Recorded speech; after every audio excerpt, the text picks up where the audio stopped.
We judge all the time. You might not realize it, but you're already making a series of judgments about me. You will have noticed the color of my skin, my gender, my age, and according to Princeton University, you will have done that in 100 milliseconds. So from an evolutionary point of view, that quick recognition served us well and led to our survival as a human race. So to expand on that, our brain receives 11 million pieces of information, and we only take in 40 pieces of that 11 million consciously. The rest we draw on our unconscious mind.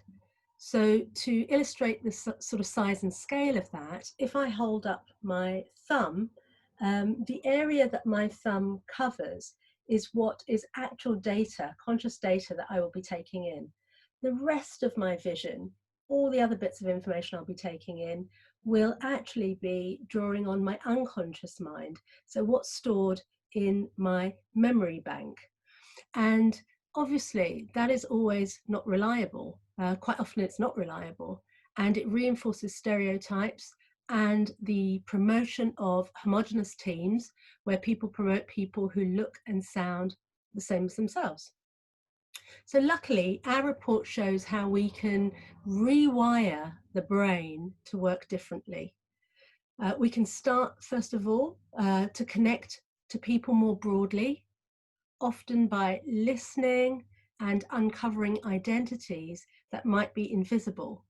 So obviously don't ignore my skin and my gender, because that is part of how I think and who I am, but build on it.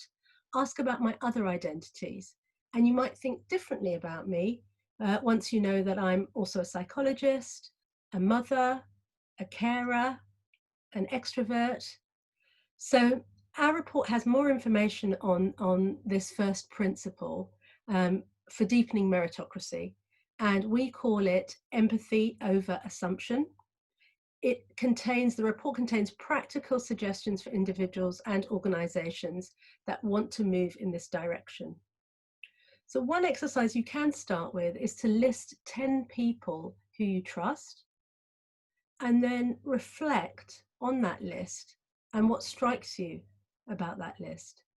Think about their age, their gender, their sexual orientation, their ethnicity, their education. What might they have in common? And when you reflect on these relationships, what might you be missing out on? And then what might you do to broaden your circle? And actually also use this as an opportunity to reflect on your team.